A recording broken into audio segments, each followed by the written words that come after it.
Who doesn't know Bob Dylan, the legendary singer, songwriter, and Nobel Prize winner in literature? But how did this Minnesota native become a world icon? This is the incredible story of Bob Dylan, from his early career to becoming the voice of a generation.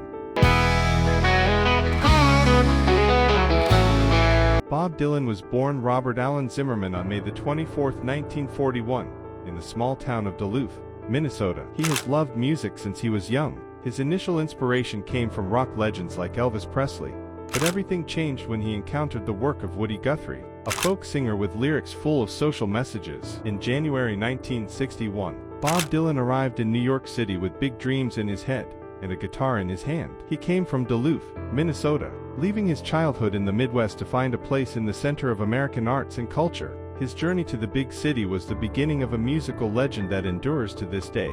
Dylan arrived in the city with little money and a burning desire to pursue a career in music. He headed straight for Greenwich Village, an area known as a gathering place for artists, poets, and musicians. With his acoustic guitar and harmonica, he began playing in small clubs, such as the Café Wah and the Gaslight Café, introducing a distinctive folk style. In Greenwich Village, Dylan met a number of young artists, who would become his friends and major influences. He studied the American folk tradition and the protest songs that were emerging at the time. Singers such as Woody Guthrie, his idol, became a major source of inspiration. Dylan often visited Guthrie while he was hospitalized, bringing him songs he had written in tribute. That same year, Dylan began to attract the attention of the folk community and music producers. One of his most important moments was when he performed at Gerd's Folk City, a venue that would become the launching pad for many folk musicians. This performance opened the door for him to sign with Columbia Records in late 1961.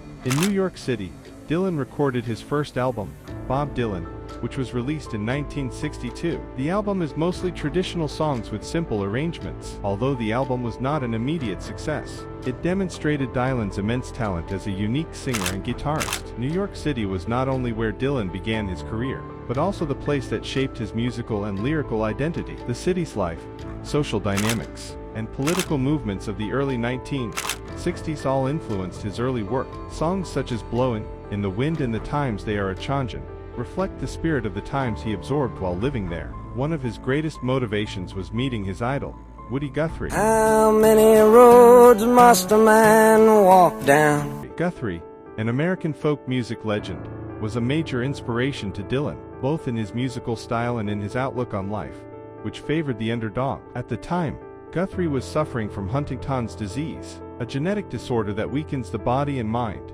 and he was hospitalized at Greystone Park Psychiatric Hospital in New Jersey. Although Woody Guthrie was no longer active in the music world due to his condition, Dylan did not give up on meeting the legend. With passion and deep admiration, he sought information about Guthrie and eventually learned that Guthrie was being treated at the hospital. In one of his interviews, Dylan said that he saw Guthrie as the voice of the people, a poet who spoke of injustice and the struggles of ordinary people. Bob Dylan visited Guthrie regularly, often bringing his guitar and singing Guthrie's favorite songs, as well as songs he wrote himself as a tribute. One of Dylan's early songs, Song to Woody, is a clear evidence of his respect. This song became part of Dylan's debut album, which was released in 1962. In the song, Dylan expresses his admiration for Guthrie as the voice of the people and a pioneer in folk music. This visit was not only a tribute to Woody Guthrie, but also an important learning moment for Dylan. Dylan's career really began to take off when he wrote songs with strong social messages. Songs like Blowin', In the Wind became anthems for the civil rights movement. It didn't take long for him to become known as the voice of a generation. In 1964, Bob Dylan released his third studio album, The Times They Are A-Changin'. The album marked the peak of Dylan's role as a poet and singer representing the times, particularly in the social and political movements of the United States. The album's title track, The Times They Are A-Changin', has become one of the most iconic pieces in folk music history, and its popularity continues to endure as a symbol of change and rebellion. The Times They Are A-Changin' was not just a song, it was a cultural statement. Released at a time when the United States was facing major upheavals, such as the Civil Rights Movement, the Cold War, and protests against the Vietnam War, the song spoke to all walks of life. In a simple yet powerful ballad style, the song's lyrics call for people to embrace the inevitability of change. The song quickly became a hymn for the civil rights movement and protests against social injustice.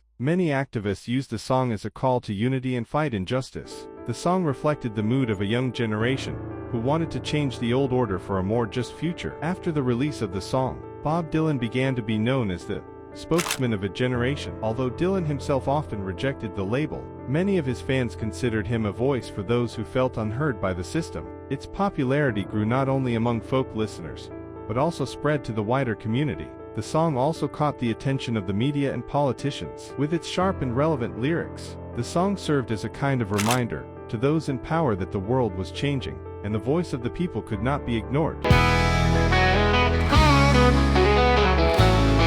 However, Bob Dylan was not the type of musician to stay in his comfort zone. In 1965, he made a big move by switching to electric rock music.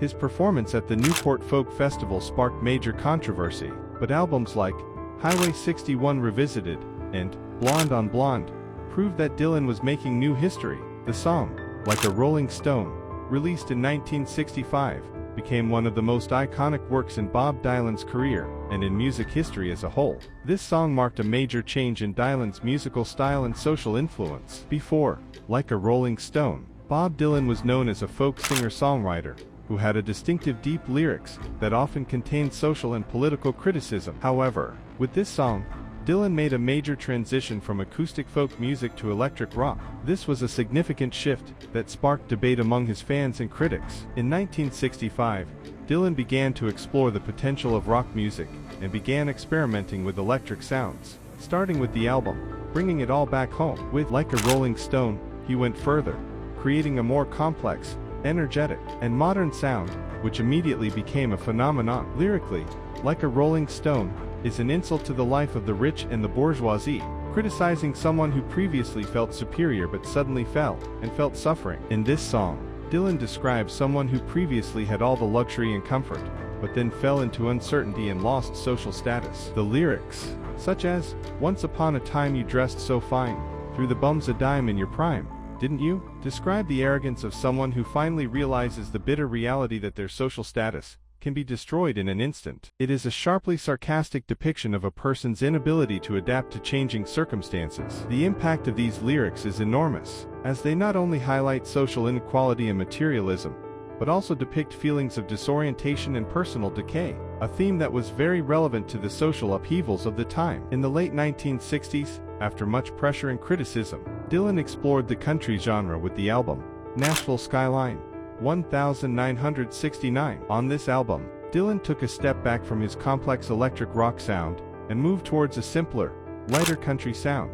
Songs like Lay Lady Lay featured softer vocals and more traditional instrumentals, introducing Dylan to the wider world of country music. This shift shows that Dylan was always looking for ways to experiment, even if it meant exploring genres that were very different from his previous work. Nashville Skyline was well received, although some fans were confused by the change in style. In the late 1970s, Dylan underwent another major transformation with the album Slow Train, coming 1979, which explored gospel music and spirituality. Having had a profound religious experience, Dylan incorporated Christian themes into his lyrics and music. Songs such as Gotta Serve Somebody and Slow Train combined elements of gospel music with lyrics full of religious and moral messages. This exploration marked a dramatic change in Dylan's musical world, which had previously been known for its critical views of religion and spirituality. However, it also demonstrated his flexibility in exploring new genres and bringing his ideologies and life experiences to his music. In the following decades, Dylan continued to experiment with traditional American music. The album Infidels 1983 featured a more contemporary sound, while the album Time Out of Mind 1997 explored themes of regret, loss, and exile in a rock and blues context. Dylan also began experimenting with more casual, spontaneous recordings, less tied to production perfection, allowing him to achieve greater expressive depth. In the 2000s, Dylan entered a new phase of his career, releasing albums of jazz standards and classic pop songs. Modern Times 2006 and Tempest 2012 featured more elements of classic Americana, while Shadows in the Night 2015 and Fallen Angels 2016 focused on jazz and Americana standards influenced by Frank Sinatra. Dylan, who had inspired generations before him, now returned to an older musical tradition, reviving songs from earlier eras with his own unique personal touch.